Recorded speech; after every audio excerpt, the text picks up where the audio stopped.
You know the Roaring Twenties for its jazz, its glamour, and its legends. But behind the glitter, America was living a double life. When Prohibition outlawed alcohol, it didn't end drinking, it transformed it.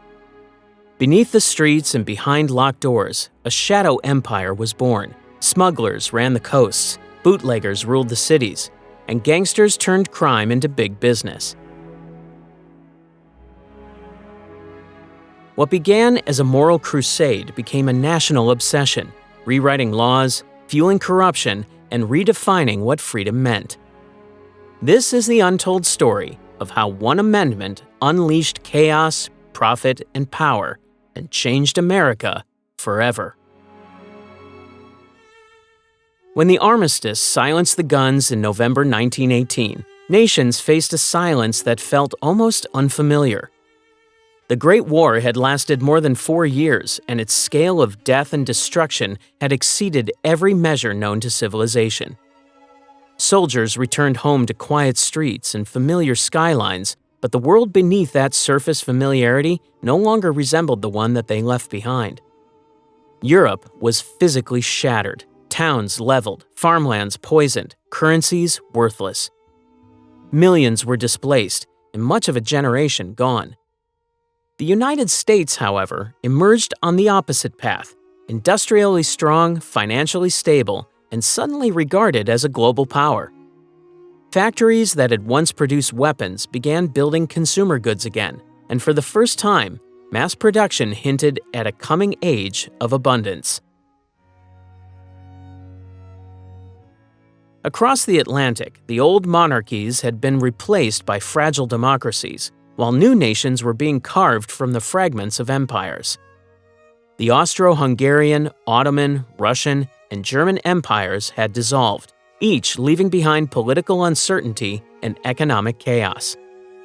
In their place stood a patchwork of newly defined borders and governments trying to balance ideals of self-determination with ethnic and regional rivalries. In this climate of exhaustion, the League of Nations was created to preserve peace and manage disputes through diplomacy rather than war. The dream was noble but fragile. Without enforcement power, and with major powers divided in purpose, its influence weakened before it could take root. Still, it represented the first attempt at a structured global forum, an early effort to manage the instability that the Great War had unleashed. Inside the United States, prosperity and unrest developed side by side. Wartime production had created wealth, but the quick switch to a peacetime economy brought layoffs and shrinking wages. Millions of workers, veterans among them, staged strikes demanding fair pay and shorter hours. In 1919 alone, there were more than 3,600 organized strikes involving over 4 million workers. The scale of labor action alarmed business leaders and politicians, many of whom believed the unrest echoed the Bolshevik Revolution in Russia. Fears of socialism and anarchy shaped public opinion, and the so-called Red Scare spread through newspapers and politics alike. Immigration restrictions soon followed, aimed not at managing population growth, but at keeping radical ideas from crossing the Atlantic. Alongside these fears came a wave that felt more personal and intimate than any political movement: the devastating influenza pandemic. Between 1918 and 1920, the Spanish flu cut through armies, cities, and small towns, taking an estimated 50 million lives worldwide, more than the war itself. Hospitals overflowed, funerals were delayed, and entire communities were quarantined. Few public health systems could manage the scale of infection, and the trauma permanently changed global approaches to disease prevention and medical research. The invisible war left scars just as deep as any battlefield. By the early 1920s, the United States had become the economic engine of the recovering world.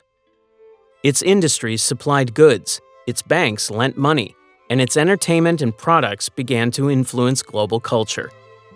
Yet beneath that optimism was a disillusionment hard to disguise. Veterans questioned the purpose of their sacrifice, intellectuals mourned the lost sense of order, and younger generations rejected the moral codes that had justified a war claiming millions of lives. That rejection became the foundation for a new energy, one unbound by tradition, curious about pleasure, and intoxicated by speed. A generation weary of mourning sought renewal not through restraint, but through motion. They would build new cities, new fashions, and new music to drown out the ghosts of the trenches. The decade opened with a rhythm that soon traveled farther than any political speech or treaty: jazz. It began in the neighborhoods of New Orleans, shaped by African American musicians who blended blues, ragtime, and marching band traditions into something restless and new. Early performances were raw and spontaneous, built around improvisation rather than written notes.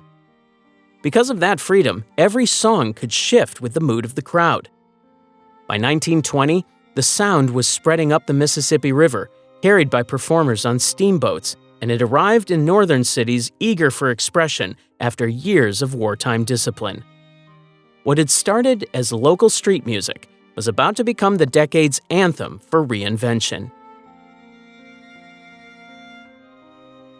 In the years immediately following the war, the first generation raised in modern America decided to move beyond the rules of their parents. They danced longer, dressed differently, and filled every evening with noise. Jazz provided the rhythm for this rebellion.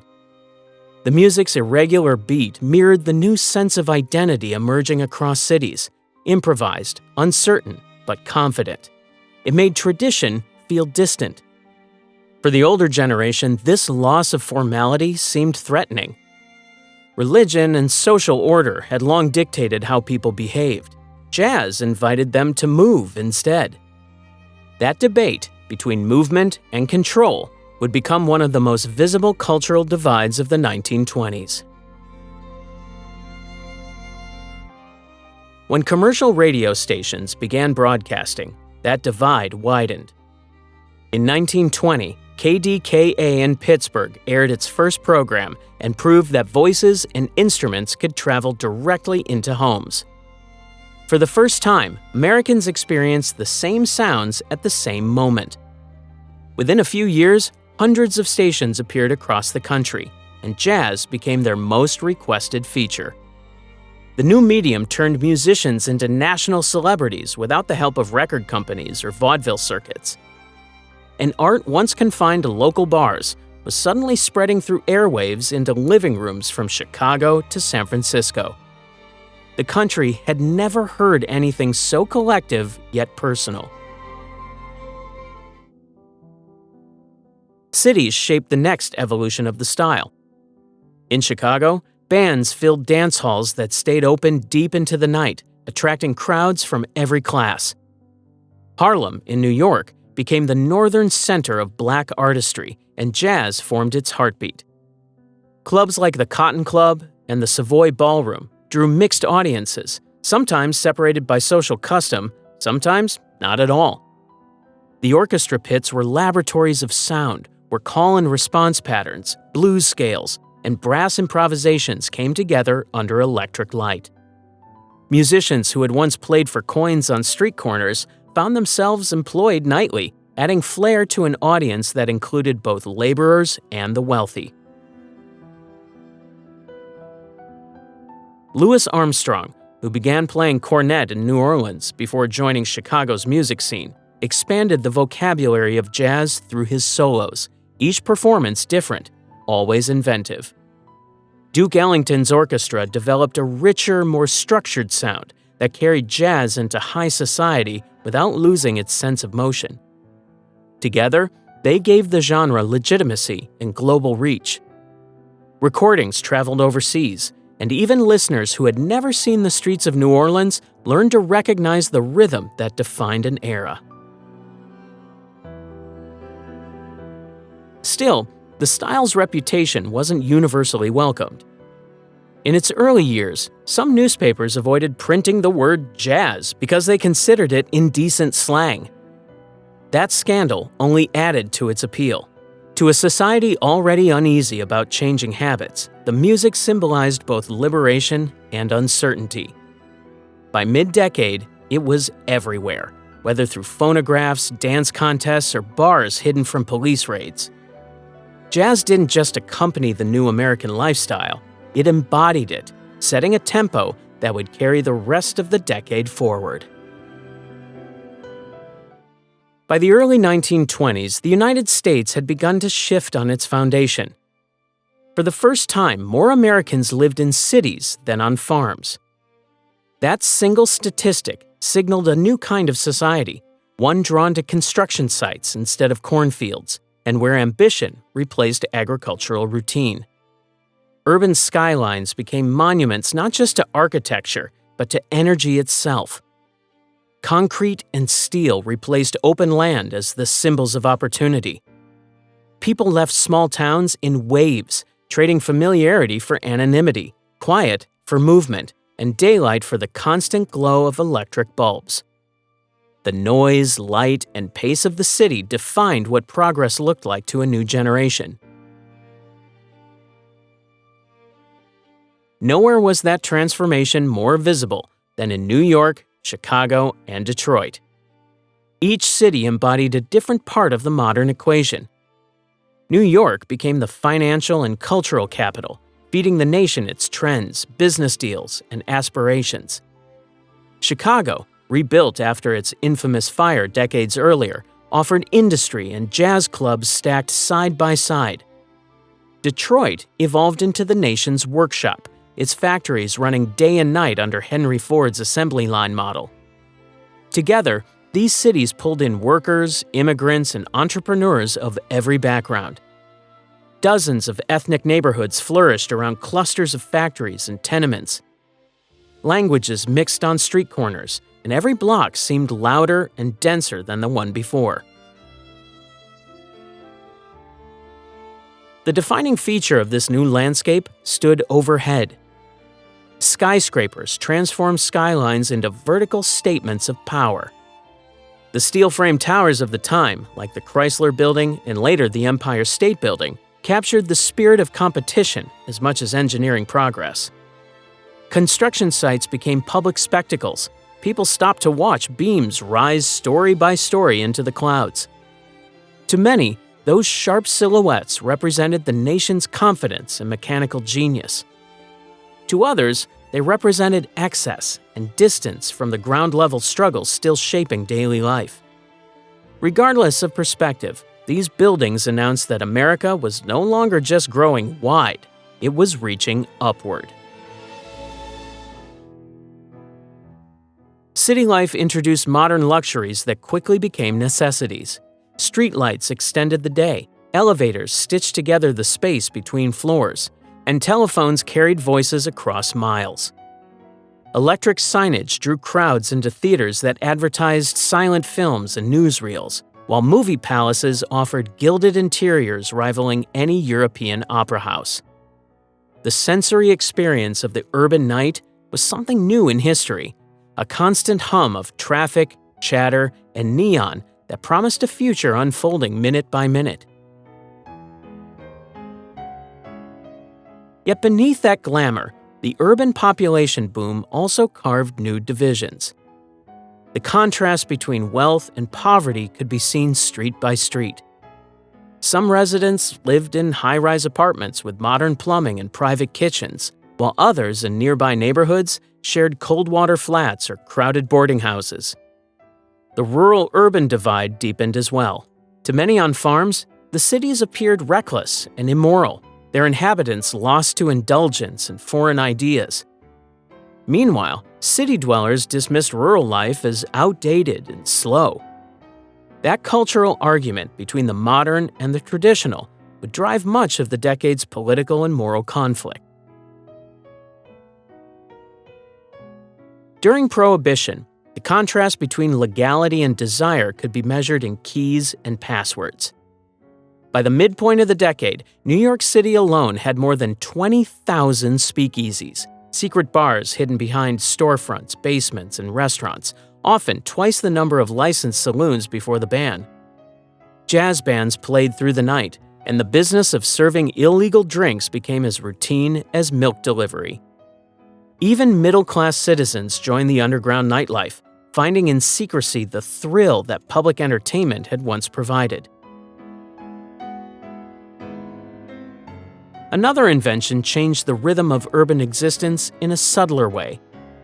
The traffic light, first installed in 1920 and improved by inventor Garrett Morgan, imposed order on the growing chaos of automobiles.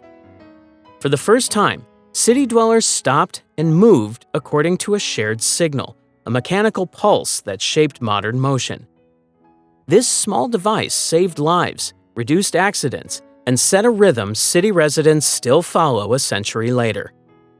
Together with lights, elevators, and skyscrapers, it turned the American city of the 1920s into something entirely new, a living machine driven by ambition, opportunity, and endless motion. In 1920, the 19th Amendment became law, giving women in the United States the right to vote after decades of organized campaigning. The amendment marked both an end and a beginning. It closed one long struggle for suffrage, but opened an entirely new question about what women's equality might look like in public and private life. Cities were already swelling with people seeking independence, and the timing of women's enfranchisement meant they stepped into that transformation as active participants. For the first time, millions of women had formal political power, and that reality reshaped expectations across homes, workplaces, and classrooms. Votes were only part of it. The real change came from the sense of legitimacy that followed it, an understanding that women now had the right to question social and moral authority, not only follow it. The decade that followed made visible the generation determined to live by those new standards. Dresses shortened, hair was bobbed, and the corset, a symbol of constraint, nearly vanished from everyday fashion. The term flapper described these young women who dressed for comfort and movement rather than modesty, danced to jazz, drove cars, and smoked cigarettes in public. Their style, shocking to older generations, came from European trends but took on an American character defined by practicality and defiance. Makeup moved from theater stages to department stores, and working women had their own incomes to spend on it. Each impulse, to vote, to work, to dress without permission, was part of a single cultural motion away from inherited identity. University enrollments told the same story through numbers. More women than ever began studying journalism, medicine, and the sciences, fields that had excluded them only a few years earlier. Offices in growing cities needed typists, stenographers, and bookkeepers, and women filled those roles in large numbers. The same economic modernization that built skyscrapers also created new kinds of employment accessible to women. Fiction and photography in popular magazines celebrated images of the modern girl stepping onto a city street, briefcase in hand, confident under electric lights.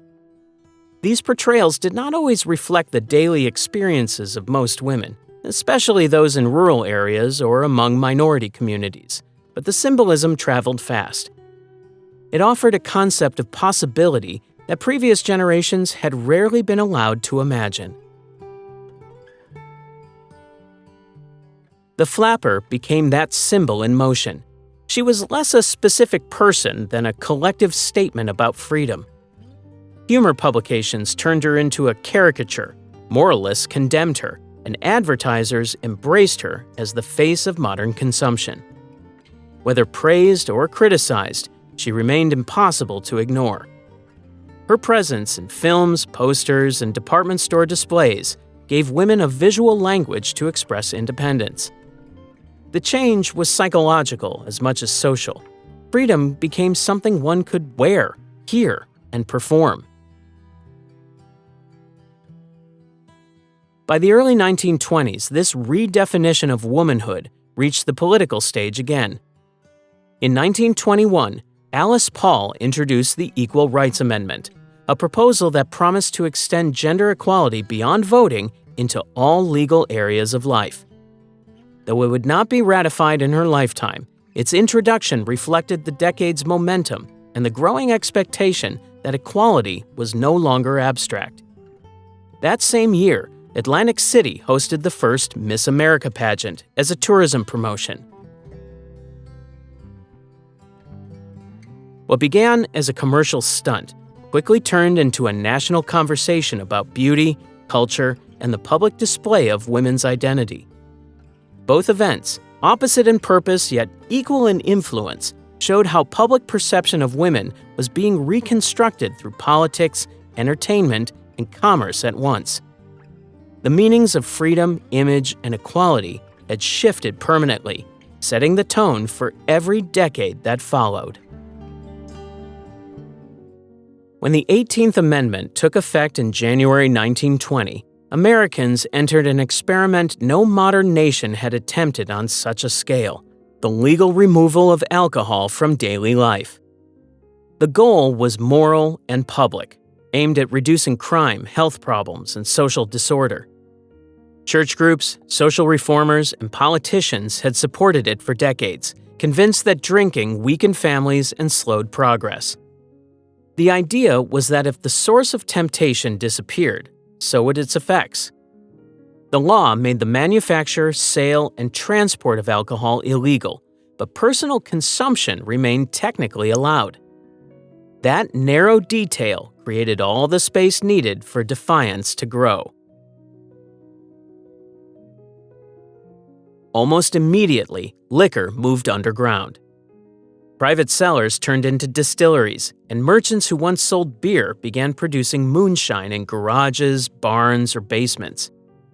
Alcohol smuggling became a business network connecting rural stills to city bars through middlemen and drivers known as bootleggers. The term came from an older practice on frontier prairies, where traders hid bottles inside tall boots to avoid attention. In the 1920s, practice scaled up beyond imagination. Small boats carried rum from the Caribbean to Florida and New York. These rum runners became known for daring speeds and carefully plotted sea routes that avoided Coast Guard patrols. Farther west, smugglers used the long U.S.-Canadian border to move whiskey into Montana, Michigan, and New York by truck or sleigh, often protected by bribed officials. The more authorities chased illegal operations, the more resourceful those networks became. Large-scale organizations emerged, funding whole fleets of trucks and warehouses disguised as legitimate businesses. In many towns, law enforcement agencies were too small or underpaid to compete with bootlegging profits. Officers who accepted bribes would tip off syndicates about upcoming raids, while judges quietly dismissed cases that might expose local politicians. Even in Washington, rumors circulated of leaders drinking behind closed doors. Enforcement agents, known as Prohibition agents, needed to track clues across multiple states with limited budgets and few reliable informants. As arrests increased, so did corruption. Keeping the amendment alive cost the government millions each year, but yielded few victories. Public defiance took a different form in the cities, where hidden bars called speakeasies replaced legal taverns. They operated behind locked doors or through coded phrases at back entrances. Patrons often included both factory workers and bankers, lawyers and musicians. Inside, jazz bands played for dancers who drank homemade gin, bourbon, and cocktails designed to disguise the taste of industrial alcohol. The secrecy gave nightlife an extra charge, part risk, part relief. The more dangerous drinking became, the more fashionable it appeared. Cities like New York, Chicago, and New Orleans filled with thousands of these establishments, each competing for customers and connections. By the middle of the decade, estimates suggested New York alone had over 20,000 such bars, a number that far exceeded the total of licensed saloons before the ban. People also discovered clever legal loopholes. Pharmacies sold medicinal whiskey by prescription, and vineyards sold compressed grape bricks with warning labels stating that adding water could cause them to ferment into wine. These loopholes created an illusion of obedience while openly mocking the law's intent. Behind the humor lay a booming economy. By the mid-1920s, the illegal alcohol trade was believed to be worth more than $3 billion annually, exceeding the entire federal budget. What began as a moral reform had produced the most profitable criminal industry in American history. The nation had tried to legislate virtue and had instead built an empire of vice, complete with its own routes, currencies, and power brokers who treated prohibition as opportunity rather than restriction. Prohibition created a market so vast that local criminals suddenly found themselves running enterprises larger than most legal corporations. The lack of regulation meant anyone with access to alcohol and the nerve to distribute it could make a fortune. Small-time bootleggers who once smuggled a few bottles grew into industrial suppliers with fleets of trucks and warehouses. By the middle of the decade, these underground networks held control over entire neighborhoods, collecting protection money from bars and nightclubs while paying police officers and city officials to look the other way. In many cases, the success of these operations relied less on force than on efficiency, contracts, schedules, and delivery systems that looked suspiciously like legitimate business models. The most famous of these new power brokers was Al Capone. Born in Brooklyn to Italian immigrants, he moved to Chicago as a young man and quickly rose through criminal ranks built on gambling and racketeering. When Prohibition began, the city's demand for liquor made him a millionaire before he turned 30. His organization controlled breweries, transportation routes, and a network of speakeasies that stretched across the region. Capone became known for his careful balance of charm and brutality. He wore tailored suits, hosted public dinners, and donated to local charities while keeping a private army armed with Thompson submachine guns. At his financial peak, he earned more than $60 million a year, untaxed and beyond the reach of standard law enforcement. Capone's empire reflected the contradictions of the decade itself. Newspapers and tabloids turned him into a household name, describing his lifestyle as both terrifying and glamorous. Photographers captured him at baseball games and theater shows, surrounded by bodyguards, never hiding from public view. Some citizens admired his defiance of what many saw as an unfair law, while others blamed him for the rising violence that transformed city streets into war zones. Rival gangs fought for control over smuggling territories, turning residential blocks into battlegrounds. Drive-by shootings, armored cars, and grenade attacks became part of everyday headlines. Between 1924 and 1929, hundreds of gang-related murders occurred in Chicago alone, a number that dwarfed many wartime casualty lists. Law enforcement faced a challenge unlike any in modern history. Local police departments lacked resources to confront organizations that paid better and equipped their men with superior weapons. Corruption spread so deeply that some officers served both sides, raiding bars one night and warning them the next. The federal government attempted to counter this decay with dedicated agents. Among them was Eliot Ness, who led a small team later nicknamed the Untouchables because they refused bribes common throughout the system. Their campaign against Chicago's bootleggers brought national attention to the fight, turning the pursuit of Capone into a symbolic test of whether crime had outgrown democracy. Despite assassinations and arrests, Capone remained untouchable until accountants did what gunmen could not. In 1931, federal investigators charged him with tax evasion, proving that the fortune he had built from alcohol was never declared to the government. He received 11 years in prison, the most severe penalty ever given for that offense at the time. The conviction struck at the image of invincibility that had shielded him for a decade. That same year, the nation still reeled from an event that showed how far criminal rivalry had gone. On February 14, 1929, 7 members of a rival gang were lined up in a Chicago garage and executed by men disguised as police officers.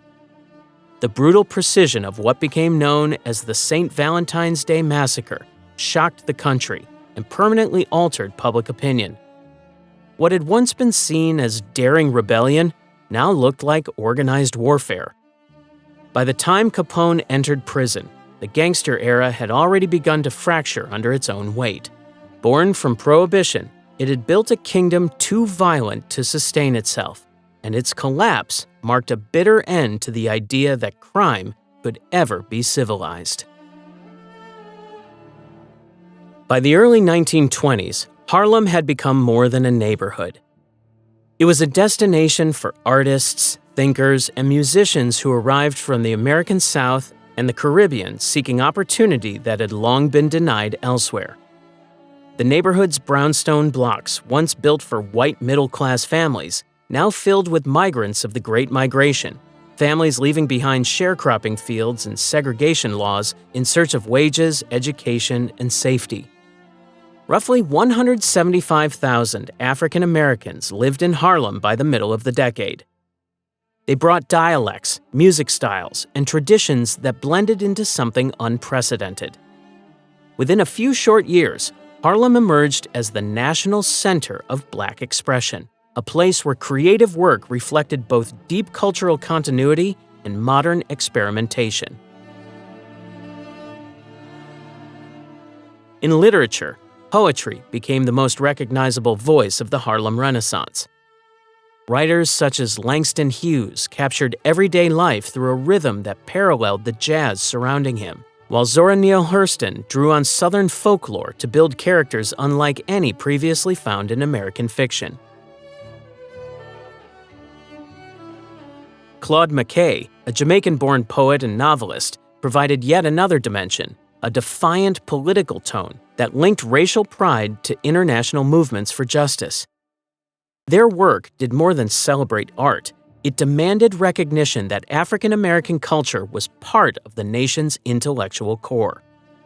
Books and essays from Harlem reached publishers across the Atlantic, connecting with European audiences who considered the movement evidence of a broader cultural awakening within the African diaspora. Music formed the second pulse of Harlem's identity. Jazz and blues, already evolving across urban America, assumed new sophistication in clubs along Lenox Avenue and 133rd Street. The Cotton Club stood as both a monument and a contradiction, lavish in design, famous for its performers, but open only to white audiences. Black entertainers such as Duke Ellington and Bessie Smith filled those rooms with bold sound, even while prohibited from sitting among the patrons they entertained. In smaller venues, like the Savoy Ballroom, however, segregation lines weakened as dancers of all backgrounds came to share the floor, drawn by the innovation of live bands and improvised solos. The movement of steps and sound within those rooms carried the same rebellion as the written word, a refusal to remain confined by expectation. Visual artists gave the Renaissance another layer. Painters such as Aaron Douglas combined African motifs with modernist shapes and muted color palettes that echoed the architecture of new American cities. Their work appeared in magazines, theaters, and murals, reclaiming African heritage as a source of aesthetic power rather than stereotype. Theater groups expanded opportunities for Black actors, and Black-owned publishing houses distributed pamphlets, poetry, and politics nationwide. Even advertising campaigns reflected Harlem's influence, adopting its patterns, rhythms, and imagery to signal modern style. The impact reached far beyond creative circles.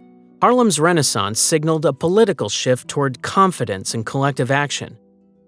Publications like the NAACP's The Crisis, edited by W.E.B. Du Bois, grew into hubs of debate about civil rights, literature, and urban life. The magazine's readership passed 100,000 during the decade, giving unprecedented circulation to African American perspectives.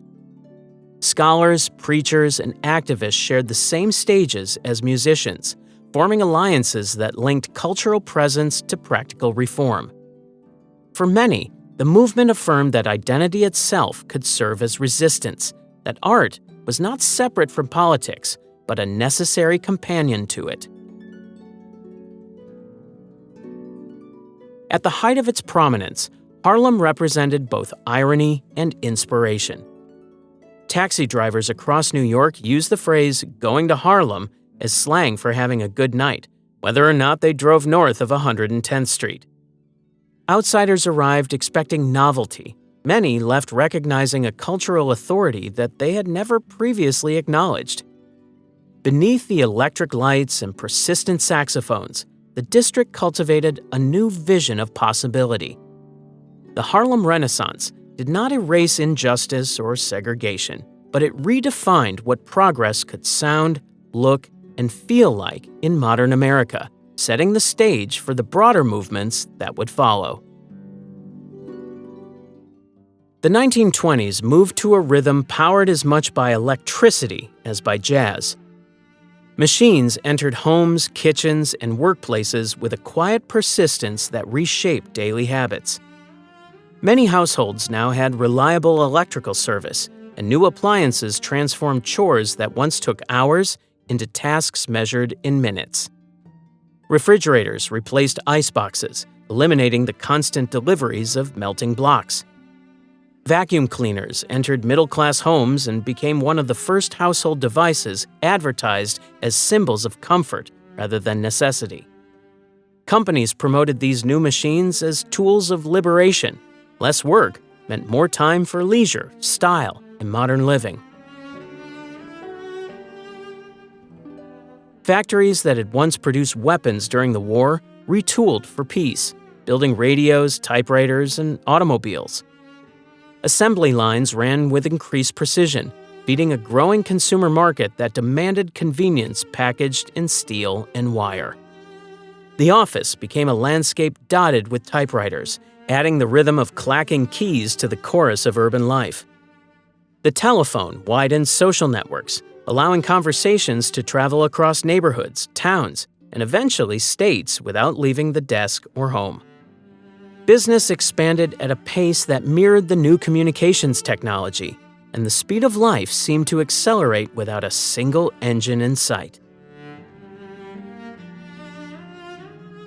Electric light had an equally deep effect. Cities glowed through the night, and darkness ceased to signal an end to daily activity. Factories extended shifts, theaters hosted late screenings, and department stores stayed open after sunset.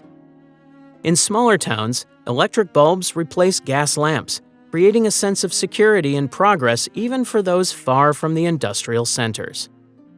For many people, electricity was invisible power made visible through brightness, a quiet revolution that marked the border between the old and the modern. Transportation mirrored that momentum. Airplanes, once fragile contraptions flown by daredevils, began to find regular routes for mail and passengers. The first commercial flights connected cities along the East Coast, proving that air could serve as a highway just as real as the ones being paved below. Former stunt pilots became instructors, mechanics, and entrepreneurs, and each flight demonstrated how quickly distance was losing its old meaning. With aviation came new materials and innovations, stronger metals, better engines, and instruments that made flying safer and more predictable. The technology that had changed warfare was being reshaped into commerce and adventure. Science gained a kind of celebrity status in this climate. Engineers, inventors, and test pilots filled newspapers as prominently as movie stars. Their achievements represented human mastery over time, space, and even nature. People lined up for public exhibitions of electricity or machinery, eager to glimpse the devices that promised a simpler life. Schools added courses in applied science, and government funding for research increased as technology became tied to national pride. Modernity turned intellectual labor into performance, visible and admired. By the middle of the decade, the radio had become the centerpiece of domestic life. In 1927, the demand was so high that American families purchased about 100,000 units each week. News, weather, sports, and drama poured into homes with an immediacy that printed words could not match. Families gathered around speakers as if attending nightly theater, their experiences synchronized across thousands of miles. The shared act of listening unified scattered communities, and radio announcers became familiar voices to millions. The fascination with machines extended beyond usefulness. In 1928, a new marvel appeared before a London audience, the world's first robot, named Eric. Built of aluminum with a movable jaw and gears that allowed him to stand upright, Eric appeared at a press event and spoke using engineered sound. The demonstration fascinated reporters and onlookers, not because the robot could perform real work, but because it represented the ultimate expression of the decade's imagination, technology built in humanity's own image. From radios to airplanes to mechanical men, the 1920s was not just an era of invention, it was the moment when machines began to define what being modern meant. The hum of the 1920s wasn't only in the dance halls or the radio, it was on the roads. Automobiles defined the decade more completely than any other symbol, turning motion into a way of life. The car became an expression of independence and ambition, a machine that promised escape from the crowd and command of one's own direction. For most of human history, distance meant limitation. In the 1920s, that limitation began to fade as paved highways expanded and people discovered that mobility could be routine. Travelers no longer relied on rail timetables. Departure became a private choice. Roads threaded through cities, into suburbs, and across the countryside, binding together a nation that was finally learning to move at a mechanized pace. The focal point of this revolution was a single model of car, the Ford Model T. Introduced before the decade began, it reached its cultural peak in the 20s. Henry Ford's assembly line transformed manufacturing from craft to system. By standardizing parts and simplifying the process, his factories produced cars that ordinary families could afford without loans or luxury status. Mass production did more than supply vehicles. It created an entire philosophy of efficiency.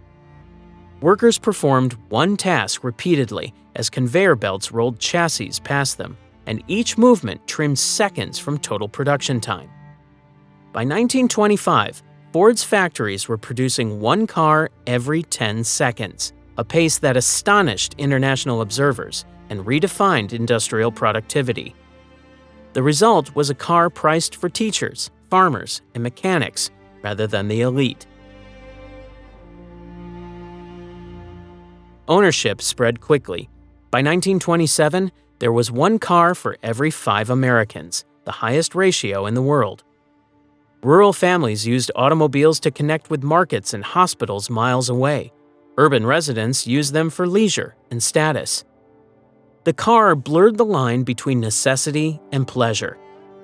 Gas stations multiplied along growing roads, and small diners began serving travelers day and night.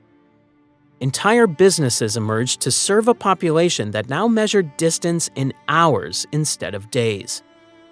Asphalt replaced dirt, and engineers introduced painted lines, curbs, and maintenance crews to manage the new flow of movement. Cars influenced more than infrastructure. They altered behavior. Dating shifted from front porches to open roads as young couples used cars for privacy that homes rarely allowed. Sunday drives became family rituals.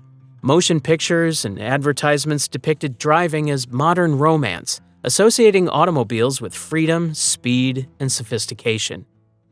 At the same time, criminals adapted just as quickly. Bootleggers equipped their vehicles with stronger engines and modified trunks to outrun federal agents.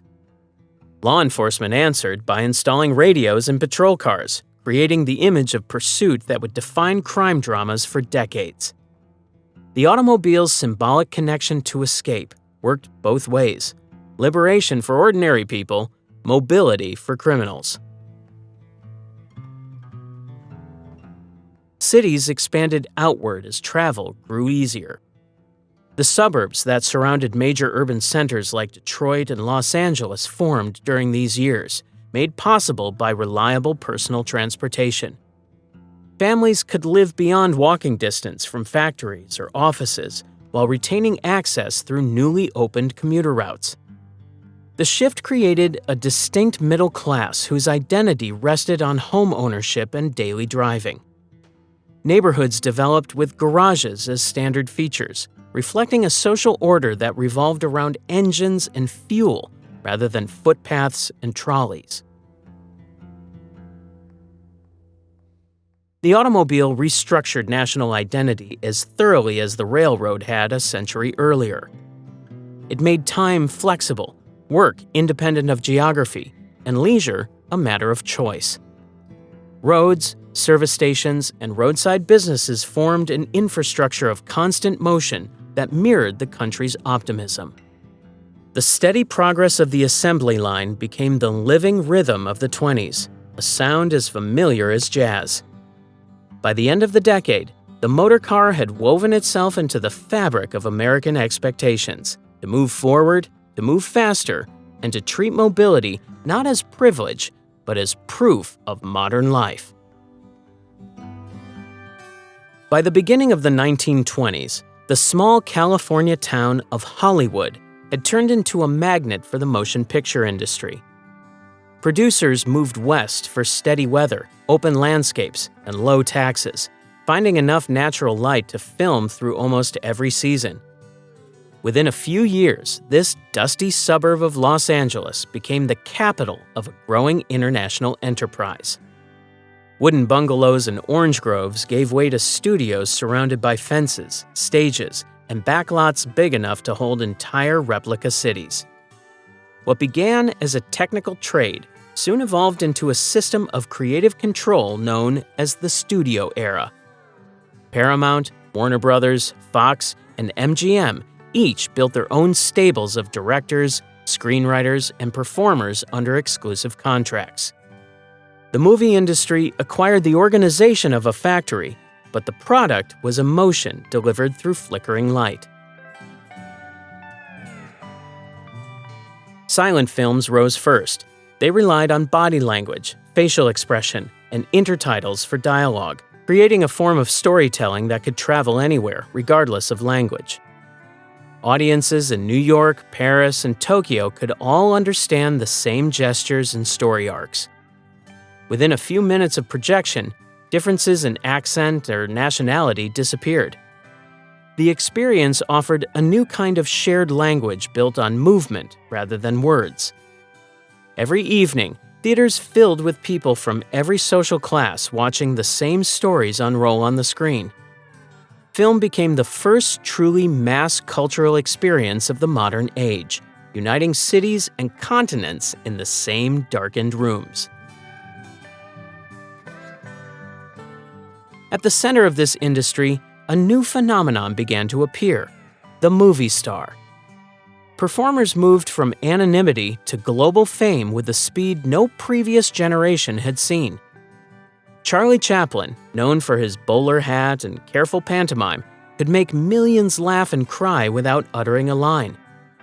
Clara Bow, nicknamed the It Girl, embodied the independence and modern style that audiences associated with the decade itself. Rudolph Valentino represented romantic intensity, his image printed on postcards and advertisements throughout the English-speaking world. Their presence filled newspapers, radio gossip, and product endorsements, establishing the template for celebrity as both art and commerce. Fans followed their private lives through fan magazines, linking personal fascination with cultural participation. The modern concept of fame began here, measured not only by talent, but by visibility. Movie palaces rose to accommodate the appetite for spectacle.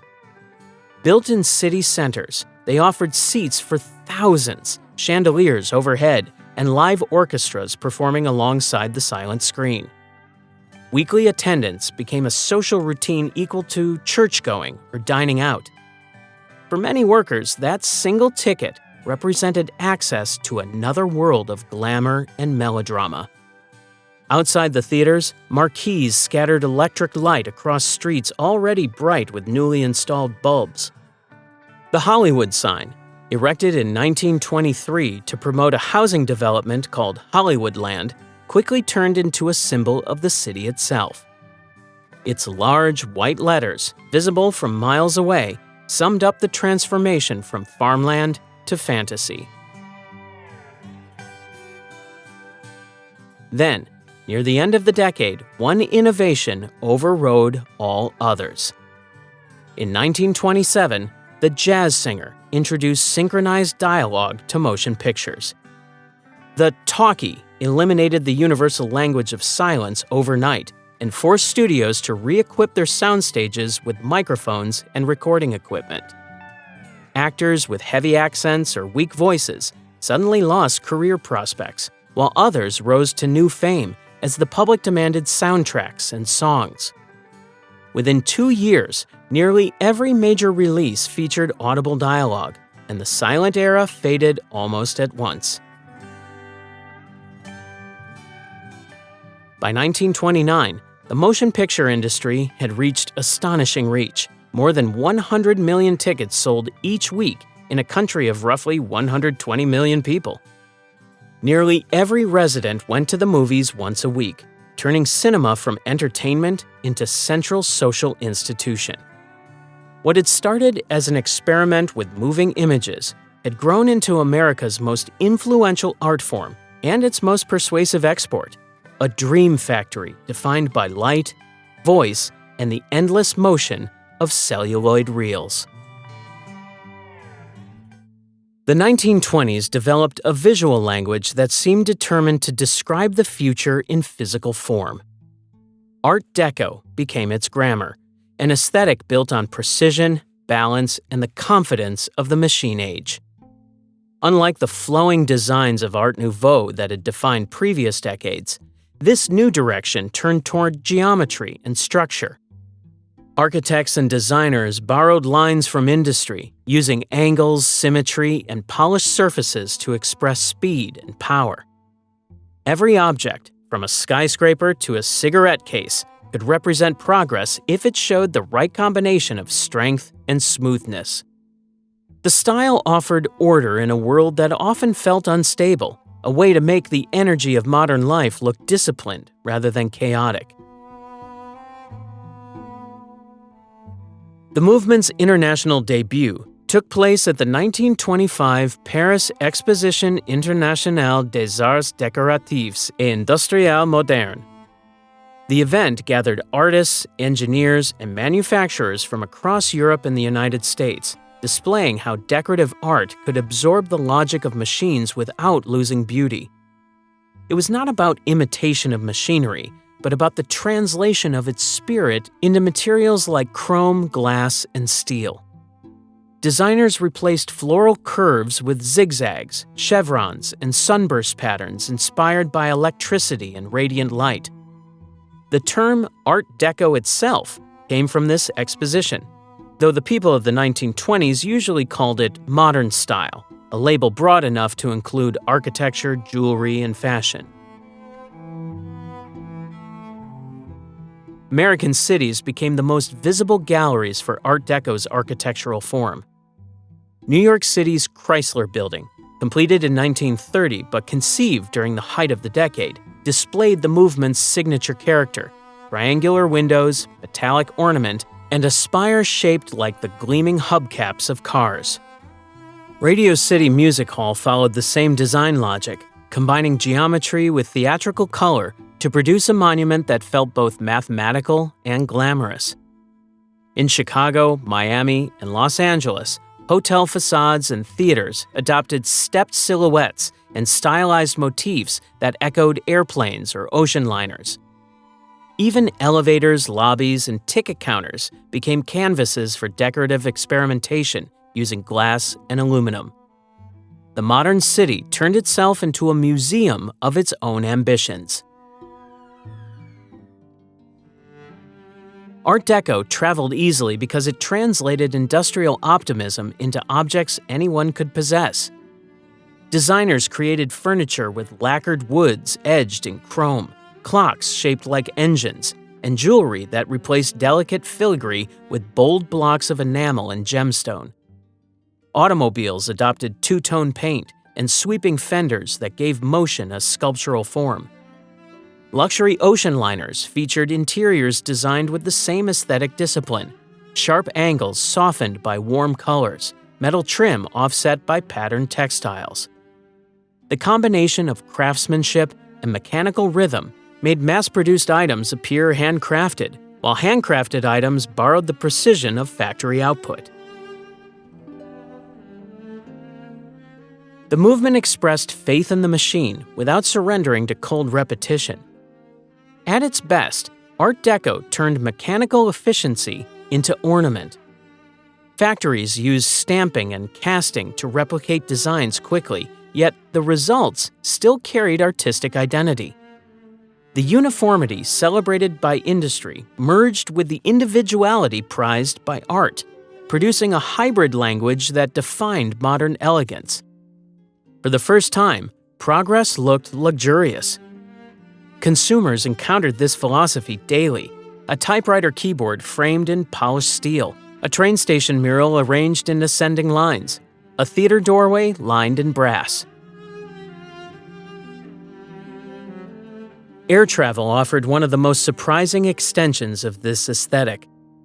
Some of the first commercial aircraft featured interiors decorated in Art Deco motifs, with silver detailing, geometric lighting, and custom fabrics that made flight feel like a high-end lounge suspended above the clouds. Long before aviation became commonplace, passengers were encouraged to see the airplane not merely as transport, but as an experience of style and innovation. The same spirit continued on the ground in diners, department stores, and radio sets, each shaped by an idea that technology and beauty could occupy the same space. Through this combination of polish, symmetry, and imagination, the 1920s built not only a visual identity for its own time, but a blueprint for how the modern world wanted to see itself. While cities buzzed with energy and optimism, a quieter revolution was unfolding at the writing desk. In the aftermath of the First World War, a new class of authors looked around at the parties, the prosperity, and the supposed progress of the new decade and felt none of its joy. They were veterans, expatriates, and thinkers who had seen destruction on a scale thought impossible, and now faced a world rushing to forget it. Their disillusionment gave rise to the name they would carry, the Lost Generation. To them, the rhythm of jazz and the glitter of wealth only highlighted what had been lost: faith in order, tradition, and the idea that humanity was moving towards something better. They turned their unease into art. Ernest Hemingway's spare sentences and raw honesty stripped away the sentimentality of the 19th century. His stories of soldiers, lovers, and wanderers revealed an emptiness where moral certainty once stood. In contrast, F. Scott Fitzgerald chronicled decadence with lyrical melancholy, as though trying to capture beauty before it vanished. The Great Gatsby, published in 1925, set its characters chasing dreams that gleamed bright but vanished when touched. Beneath its parties and perfume was decay. Fitzgerald saw in America's wealth a pursuit as empty as the champagne glasses littering the floor when dawn arrived. This was not condemnation so much as recognition, a generation drunk on possibility but haunted by memory. Gertrude Stein, an avant-garde artist in both thought and form, became the mentor figure of this restless circle in Paris. Her home on the Rue de Fleurs gathered painters, poets, and musicians who would redefine modern art. The name she gave them, Lost Generation, spoke to more than aimlessness. It implied a generation disconnected from its past, uncertain of the moral compass that once guided Western life. These writers felt suspended between worlds, too modern for the certainties of the old century, yet unable to find faith in the mechanical new one. Their prose and poetry mirrored this instability, breaking grammar, defying conventions, and rejecting polished endings. Paris offered freedom from the materialism that clung to America. Cheap rents and cafe culture fostered long afternoons of argument and experimentation. Hemingway wrote with the discipline of a journalist, but the heart of a soldier trying to process survival. Fitzgerald tried and failed to balance commercial success with artistic ambition, his fame often exceeding his fortune. Together with others like John Dos Passos and Ezra Pound, they transformed alienation into a mirror for readers confronting a rapidly modernizing world.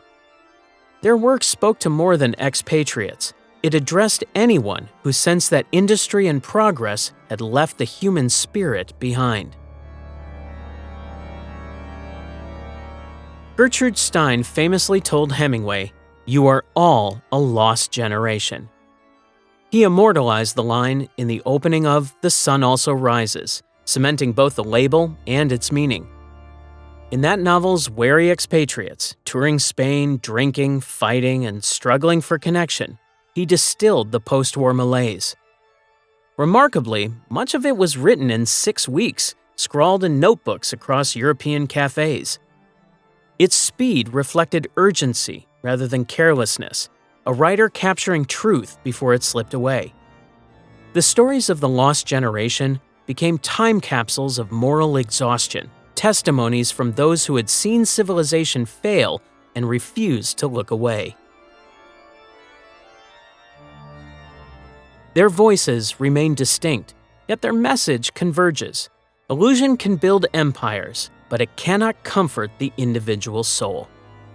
The glittering decade around them celebrated escape, while their words demanded remembrance. From their pens emerged a new kind of honesty, one that shaped modern literature and defined the conscience of the Roaring Twenties itself. Factories buzzed with constant motion as the American economy entered a new rhythm of mass production and boundless optimism. The same assembly lines that had produced weapons for war now turned out cars, radios, and typewriters at a pace that transformed the way people lived. Wages rose, unemployment dropped, and the idea of permanent prosperity started to feel not only possible, but inevitable. In cities and towns across the country, people lined up outside stores to purchase goods that only a decade earlier had been considered luxuries. The middle class believed it was rising into comfort, and businesses worked tirelessly to keep that feeling alive. Production methods refined by industrial giants like Henry Ford changed not only what Americans owned, but how they thought about ownership. Mass production made prices fall and demand grow, while the spread of consumer credit closed the gap between desire and affordability. By the middle of the decade, Americans were buying on installment plans for everything from refrigerators to radio sets. The culture of saving that had defined earlier generations gave way to one of spending. This new approach to everyday life created a self-reinforcing cycle. Factories produced more, people bought more, and optimism soared.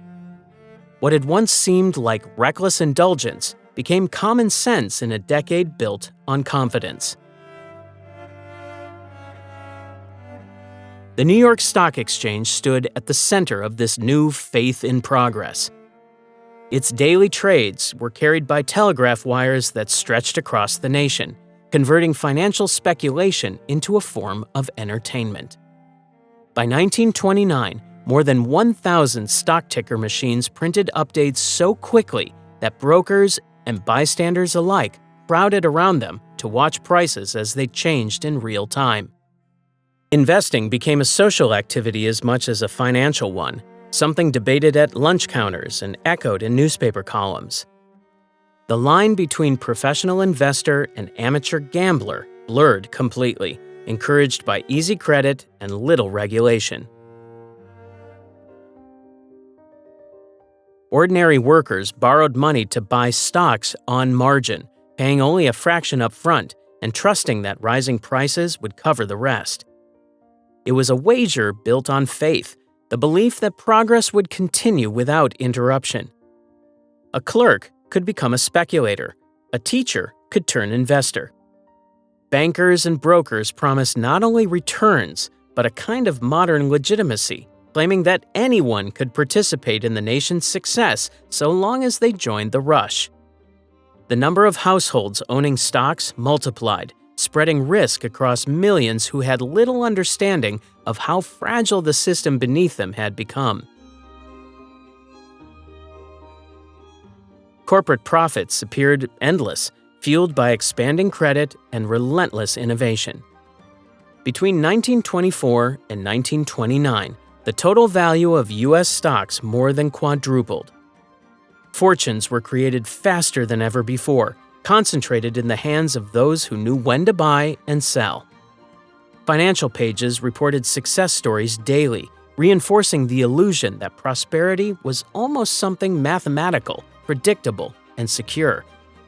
Yet much of this growth rested on debt, speculation, and borrowed optimism. Beneath the apparent stability of the boom, credit chains stretched thin, while banks poured money into ever riskier ventures. The 1920s economy seemed unstoppable, a living symbol of modern achievement. But the confidence that kept it roaring masked the tension forming beneath the surface. Every borrowed dollar, every margin account, every overvalued share linked together like pieces of a fragile machine, perfectly synchronized until the first small part failed. The speed and scale of progress had created a cycle that few questioned and even fewer understood. As prices climbed and the market swelled, America mistook motion for security, convinced that the future could only move in one direction. The decade that followed the war saw communication leap from physical mail and print to invisible airwaves. Radio, the most astonishing invention of its time, turned static electricity into a new form of national heartbeat. In a world adjusting to machines and speed, it brought an intimacy that neither the newspaper nor the film reel could match. The first commercial station, KDKA in Pittsburgh, began broadcasting in 1920 with election results, and within months, dozens of small stations appeared across the country. By the middle of the decade, hundreds were operating, their signals traveling beyond city lines and uniting Americans through shared experience. Owning a radio quickly became a mark of modern life, and even in small towns, people saved for months to afford one. Every evening, families gathered together to turn a small dial and enter another world. What came through the speaker felt far more immediate than printed words: a human voice, a familiar melody, a cheering crowd. Programs delivered news reports, musical performances, serialized dramas, and comedy shows, all transmitted in real time. A single event could now reach an entire nation. The age of mass culture had begun. Homes once quiet after supper, now filled with the sounds of orchestra music or lively conversation between hosts. People who had never left their state could now listen to accents from across the continent. Locality began to blur as radio erased distance and replaced it with connection. Advertisers saw opportunity in those audiences. Radio advertising, an entirely new industry, turned a developing technology into a marketplace. Brands like Coca-Cola and Lucky Strike invested heavily, crafting jingles and slogans designed to linger in people's minds long after the broadcast ended. The era introduced scheduled commercial breaks and sponsorships, practices that defined modern broadcasting. The persuasive potential of sound proved powerful. Voice, tone, and rhythm shaped emotion in ways that print could not. The message could now sell aspiration, health, beauty, success through conversation rather than text. When an announcer endorsed a product, listeners often treated it as personal advice from a trusted friend. Politicians also noticed the influence. For the first time, elected officials could reach citizens directly, unfiltered by print editors or local speech circuits. The voice became a political tool. Campaign speeches aired to millions created a sense of intimacy between leaders and the public, even though that connection existed only through wires and transmitters. The spoken word carried warmth, authority, and sometimes manipulation. It was a preview of how sound would dominate persuasion for the rest of the century. The first live sports broadcast in 1921 demonstrated radio's new power. The boxing match between Jack Dempsey and Georges Carpentier reached more than 300,000 listeners, a remarkable audience for a single event. For those tuning in, it felt like being part of history at the exact moment it happened. Stadium walls no longer limited the crowd. Radio had expanded the venue to the entire country. After that success, baseball, football, and even college competitions filled the schedules, turning athletes into celebrities and transforming sports from local entertainment into national spectacle. By the decade's end, more than 12 million radios filled American homes, surpassing the number of telephones. News no longer waited for the morning paper. Headlines arrived instantly, accompanied by commentary and music that softened reality. Radio united people through simultaneity, millions hearing the same words at the same second, and that shared rhythm shaped the modern idea of culture itself. What began as a technical experiment had become an essential part of daily life, quiet revolution carried by sound alone. Beneath the glow of the Jazz Age, America faced an unspoken anxiety. The speed of change was relentless. New machines, new cities, new rights, and not everyone welcomed it. For those who had lived through slower agrarian times, the 1920s seemed more like moral upheaval disguised as progress. The same cities that dazzled with skyscrapers and speakeasies also represented a kind of social chaos. Young people defied their parents' rules, women debated independence, and immigrants filled neighborhoods that looked and sounded unfamiliar to older generations. It was a decade of movement not only in physical space, but also in social identity, creating friction between those racing forward and those trying to hold their ground. Urbanization played a central role in this divide. Millions left rural communities to chase industrial jobs in expanding cities such as New York, Detroit, and Chicago. Electric streetlights turned night into day, while crowded tenements and factories defined a faster lifestyle. Country life, which had once symbolized virtue and stability, began to lose its cultural authority. To rural Americans, the cities appeared as laboratories of vice, where jazz, alcohol, and unchaperoned dancing signaled moral decline. Meanwhile, to many urban residents, small-town traditions seemed outdated. This tension grew into what newspapers began calling a cultural civil war between the modern and the traditional. Women's liberation deepened the transformation. The right to vote, gained in 1920, gave political weight to a generation already challenging expectations through fashion, work, and education. Women entered offices, drove cars, and pursued personal choice in ways that unsettled older norms. The flapper, with her short hair and carefree attitude, became a visible symbol of these shifting boundaries. To some, she represented freedom. To others, evidence of lost restraint. Churches, civic groups, and editorial writers warned that moral discipline was eroding beneath the influence of a mechanized world. Yet the same industrial expansion that worried them also created opportunities for women and minorities, marking an irreversible change in social structure. Amid that instability, the federal government turned to legislation as a way to control who belonged within the national identity. The Immigration Act of 1924 limited arrivals from Southern and Eastern Europe and banned most Asian immigration. Lawmakers presented it as protection of American values, yet its foundation lay in fear rather than measurable threat. Many supporters of the restriction blamed cultural difference for urban unrest, unemployment, or poverty.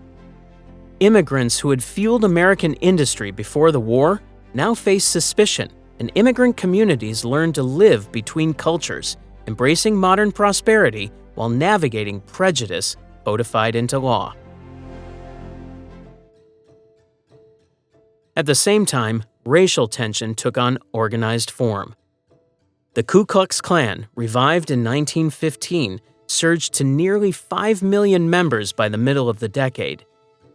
No longer confined to the South, this new Klan operated in northern and western states as well, claiming influence in churches, schools, and local politics. Their rallies drew thousands, their uniforms and parades intended to convey authority rather than secrecy. They presented themselves as defenders of morality, traditional religion, and national purity, but their violence and intimidation revealed fear masquerading as patriotism. The movement's size made it one of the largest social forces of its time, shaping elections and policy debates in both state and federal government. Fundamentalist religion also pushed back against secular ideas spreading through universities and urban culture. The teaching of evolution, the openness of modern art, and the public discussion of psychology all appeared to challenge faith's authority.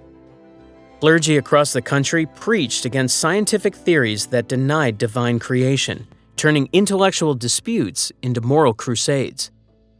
For the first time in American history, belief itself became a public dividing line.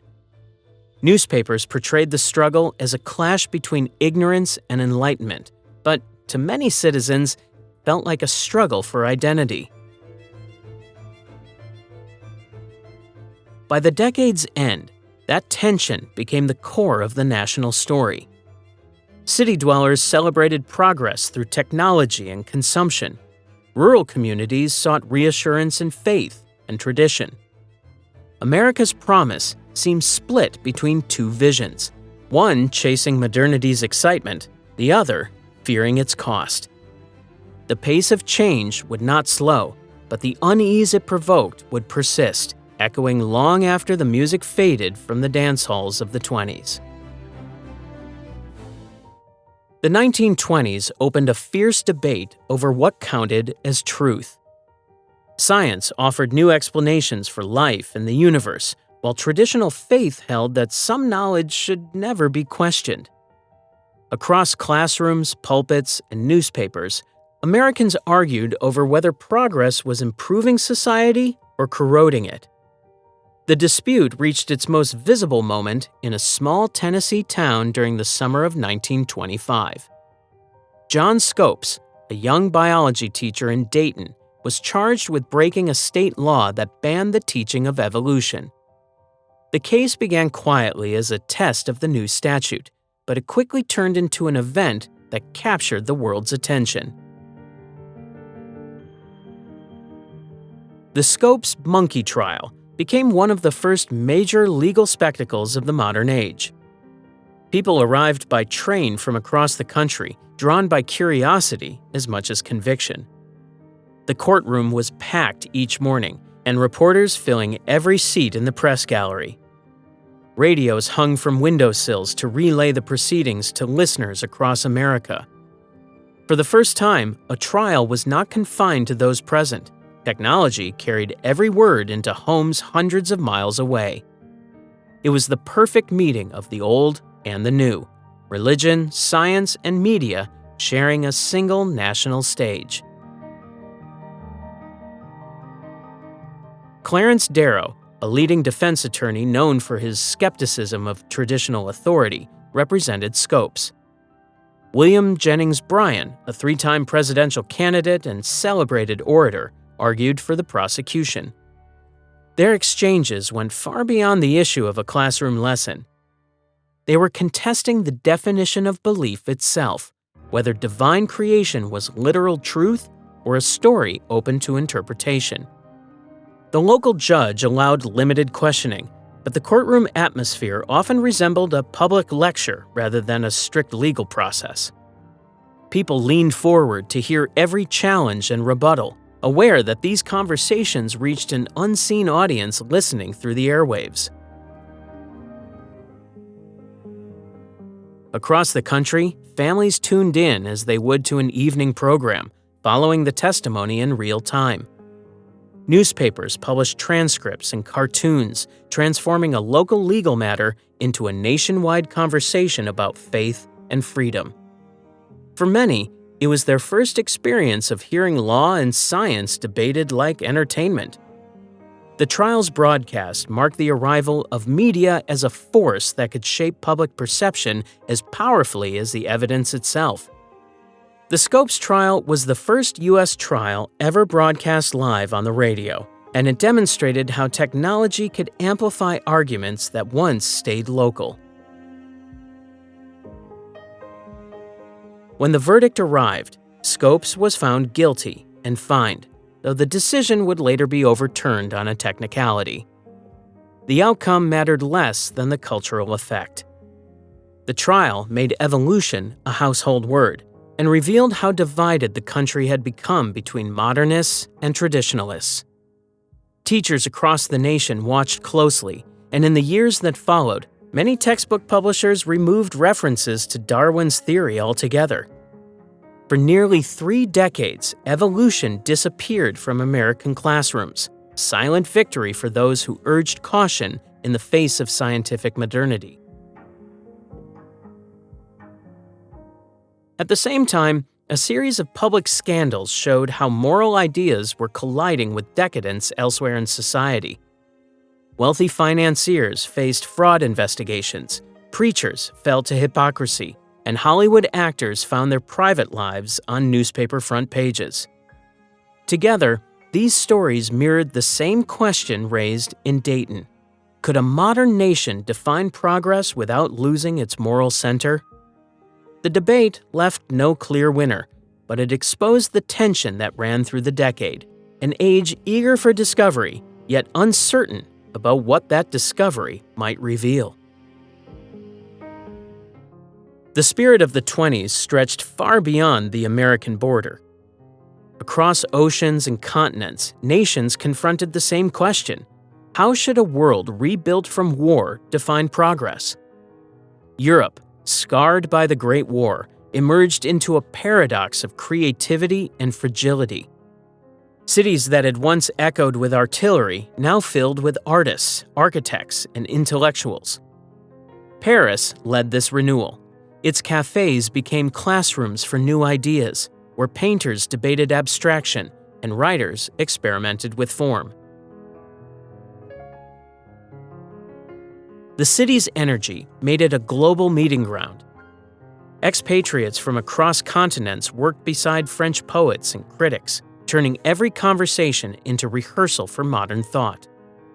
French fashion houses revived the industry of luxury, while the streets displayed the tension between recovery and excess, new prosperity growing from the ruins of tragedy. Germany captured the same restless energy, channeling it into a unique cultural blaze that made the Weimar Republic both admired and unstable. Artists like those of the Bauhaus movement reimagined design as functional, geometric, and stripped of ornament. The movement's architecture, furniture, and typography reflected the belief that beauty could serve practicality without waste. Berlin, the capital, pulsed with modern film, literature, and dance. Cinemas introduced expressionist styles that influenced directors around the world, while cabarets blurred the boundary between performance and politics. The Republic's democracy was young and fragile, but its creativity outpaced its stability. Inflation, unemployment, and street violence threatened the same culture that had rekindled Europe's artistic spark. Still, for a brief moment, Berlin symbolized freedom in every sense. By the late 1920s, over 80 LGBTQ+ clubs operated openly in the city, a striking level of social acceptance unmatched elsewhere. This atmosphere would vanish within the next decade, but it marked one of history's earliest experiments with inclusion as a civic norm. Beyond Europe, modernization rippled through Asia, where empires turned to experiments of their own. Japan embraced Western technology while maintaining its traditional hierarchy. Radio broadcasts and department stores appeared beside ancient temples, signaling a blend of industrial ambition and cultural continuity.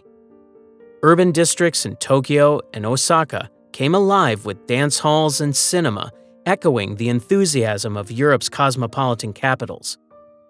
Yet national pride remained cautious of foreign ideals, shaping a state that prized modernization without surrendering identity. In China, young intellectuals responded differently. The May 4th movement of 1919 had awakened a generation of students who rejected imperial rule and Confucian conservatism. Throughout the 20s, their protests and publications called for science, democracy, and social reform. Literature shifted toward realism, newspapers became stages for debate, and translation brought global ideas into Chinese language for the first time on a mass scale. The tension between tradition and progress defined East Asia's version of the decade's roar. Across the Americas, south of the United States, modernity took on its own rhythm. Argentina's tango gained international acclaim, filling dance halls from Buenos Aires to Paris. In Brazil, samba evolved from neighborhood gatherings into a unifying sound broadcast over the nation's growing radio network. These musical forms reflected more than entertainment. They expressed blended identities shaped by Afro-Latin heritage, urban industrialization, and the lingering influence of colonial structures. Intellectual life in Mexico and Chile explored nationalism through art and muralism, seeking to represent workers, peasants, and indigenous peoples as central to the modern story. The optimism of invention and the unease of social change intertwined across continents. The feeling of motion, mechanical, artistic, and cultural, bound these distant places together. The sky itself became a symbol of shared ambition when, in 1928, Amelia Earhart crossed the Atlantic as the first woman to do so. Her flight resonated in cities and villages alike, proof that courage and technology could now shrink the world. From Paris to Tokyo, Buenos Aires to Berlin, the 20s announced not just recovery, but reinvention. A brief, noisy interval when humanity believed that progress, despite its risks, could outpace the shadows left by war. As the decade neared its end, the confidence that had carried America through years of prosperity began to lose its footing. Cities still glowed at night, jazz clubs still drew crowds, and the stock market continued its climb. Yet beneath that brightness ran quiet instability. Those who lived outside the cities felt it first. Farmers, once celebrated as the backbone of the nation, faced an economic crisis years before Wall Street showed the slightest tremor. During the war, global demand for food had driven production to record levels. After the fighting stopped, demand collapsed, but the machinery remained. Tractors and harvesters churned through endless acres, flooding markets with wheat and corn that nobody needed. Prices fell until selling often meant losing money. Rural America slipped into depression, while urban life carried on as though nothing had changed. Easy credit extended the illusion of balance. Banks offered loans for everything: land, machinery, even personal goods, and people accepted them readily. Borrowing seemed harmless when wages were rising and interest rates were low. In cities, department stores promoted installment plans that allowed middle-class families to purchase radios, automobiles, and new furniture without paying the full cost up front. These debts linked households to the same fragile optimism that powered the financial markets. As dividends and profits appeared stable, the economy looked stronger than it was. Underneath, the same pattern of overextension connected factory owners, clerks, and farmers. Everyone owed someone more than they could easily repay. Factories responded to this confidence by producing far beyond the capacity of consumers to buy. Assembly lines turned out cars, appliances, and textiles faster than ever before, filling warehouses with unsold stock. Business owners often preferred to keep production constant rather than risk layoffs that might alarm investors. The result was a strange symmetry. Employment looked healthy while sales flattened. Profit margins narrowed as goods piled up, and management turned to credit to appear solvent. Economic growth, once celebrated as innovation in action, had become growth for its own sake. In the countryside, environmental troubles deepened the strain. Years of unbroken plowing across the Great Plains loosened topsoil that had taken centuries to form. As drought settled over parts of the Midwest late in the decade, dust storms began to appear, early signs of the ecological disaster that would later be called the Dust Bowl. For families already burdened by debt, the failing soil meant the loss of both income and inheritance. The farms that had symbolized national promise a generation earlier now showed what happened when industry reached beyond the limits of nature itself. Despite the hardships spreading through these regions, the national conversation focused on prosperity. Official speeches and newspaper columns repeated the idea that the American system was self-correcting and that business efficiency would solve any problem. By 1928, 70% of American families earned less than $2,500 per year, barely enough for basic comfort. Yet advertising continued to present abundance as a shared reality. The public face of the economy remained vibrant, carried by a culture unwilling to question its own momentum. Confidence had become a form of denial. Inequality widened quietly while speculation disguised itself as success. A small group of investors controlled immense wealth, but the average worker borrowed to maintain the appearance of progress. Even as warning signs multiplied, authority figures assured citizens that prosperity was permanent. President Calvin Coolidge summarized the national mood when he said, "The business of America is business." Within that year, that sentence would stand as an echo of misplaced certainty, spoken at the height of a boom that was already beginning to crack. In the final months of 1929, The optimism that had powered an entire decade turned uneasy. For years, newspapers had printed daily reports of record stock prices, and ordinary citizens had come to believe that prosperity was permanent. Brokers urged new investors to borrow and buy, repeating that the market always went up. By October, that confidence had begun to crack. A few large investors quietly sold their holdings, and whispers of weakness made their way through Wall Street offices.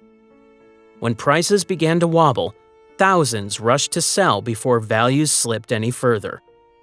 On October 24th, later remembered as Black Thursday, the rush became a stampede. Trading volumes reached levels no one had seen before. The floor of the New York Stock Exchange filled with brokers shouting orders faster than clerks could record them. Outside, crowds pressed against the doors, reading bulletins and spreading news that was already outdated by the time it reached them.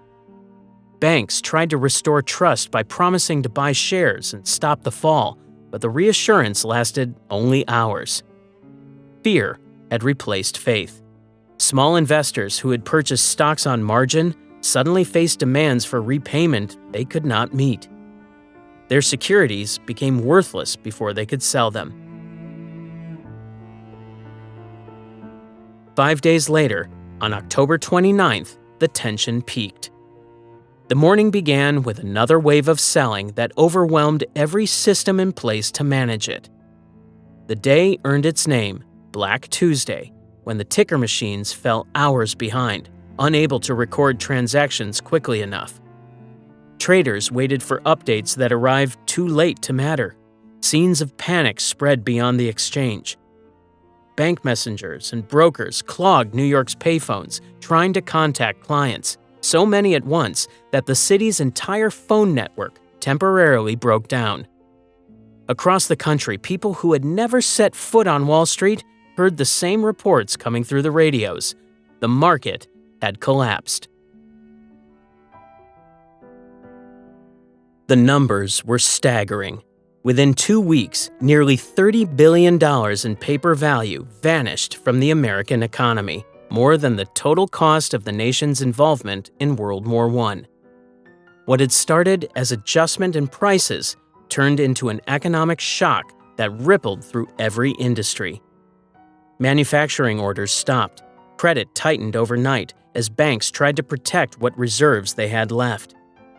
Small banks in rural towns closed first, unable to survive the loss of confidence. Soon, the panic reached larger institutions as depositors withdrew savings en masse. Companies that had borrowed heavily during the boom could no longer secure loans and began to lay off workers. For the families who had spent the decade believing that success was within reach, the reversal came too fast to process. Possessions bought on credit were reclaimed, homes lost to foreclosure, and savings erased when banks failed. Markets filled with the belongings of those forced to sell for cash. City nightlife grew quiet, replaced by long lines outside relief centers serving hot meals. For a population that had equated wealth with virtue, the loss carried both practical and moral weight. The confidence that had defined the 20s evaporated in a matter of days, replaced by uncertainty that spread far beyond finance.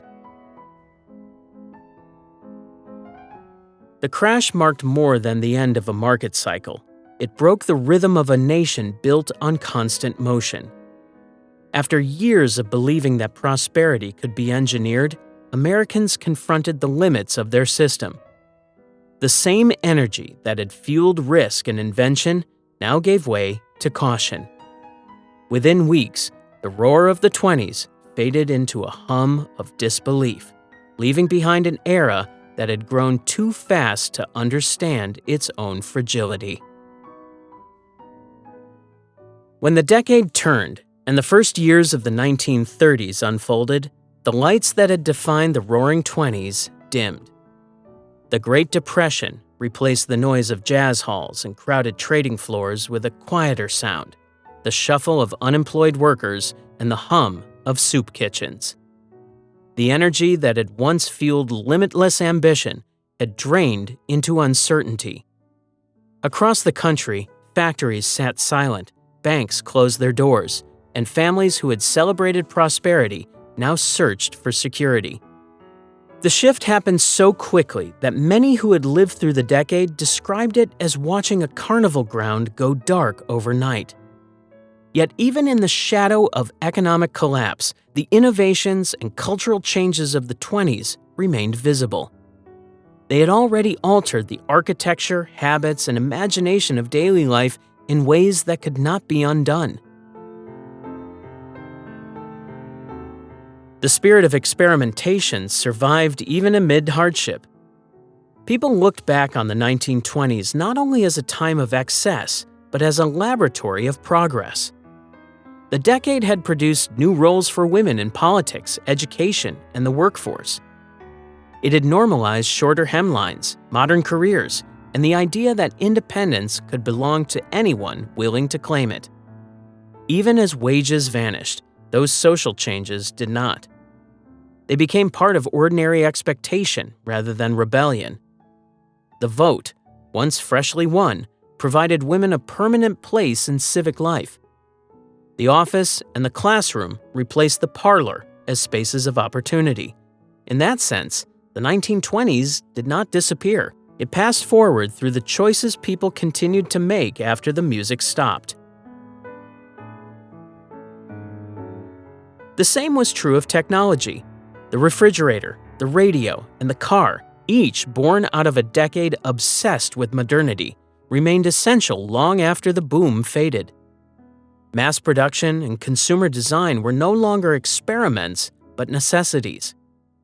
Automobiles reshaped entire landscapes, streets widened, suburbs grew, and the idea of commuting became standard. Radios continued to link families to news and entertainment, offering stories and voices that made distance seem smaller. These inventions outlived their creators' optimism, proving that innovation could survive even when wealth did not. Progress had learned endurance. Culturally, the 1920s left behind a blueprint for modern life. The skyscrapers built during those years stayed upright as silent witnesses to vanished confidence. Their clean lines and Art Deco facades conveyed the decade's unwavering faith in the future, even as economic reality faltered. Jazz continued to evolve, spreading its rhythms through new genres that echoed across the world. The novels of Fitzgerald and Hemingway remained in print, their words capturing a generation's contradictions better than any speech or headline. Hollywood, which had matured in the 1920s, became the cornerstone of global entertainment. The machinery of fame created then still drives the celebrity culture of today. The lesson of the era became clearer with distance. The Roaring Twenties showed how quickly technology, credit, and optimism could build a new world, and how easily that world could fall under its own momentum. Economic collapse revealed the cost of unchecked confidence, but it also exposed the depth of creativity that had carried the decade forward. Out of that mixture of wonder and failure emerged the blueprint of modern America: daring, adaptable, and perpetually restless. Many who lived through those years later described them as a dance on the edge of a volcano, an image that captured both brilliance and danger. The 20s ended in silence, but their rhythm never stopped. It continued in the inventions that filled homes, the skylines that framed cities, and the constant urge to chase a future that always seemed within reach. The Roaring Twenties may have ended, but its spirit still echoes in every beat of jazz, every flash of style, and every dream of reinvention. History reminds us that even in chaos, creativity thrives, and every ending sparks a new beginning. If you enjoyed this journey through time, don't forget to like, share, and subscribe. because the next story is already waiting to roar.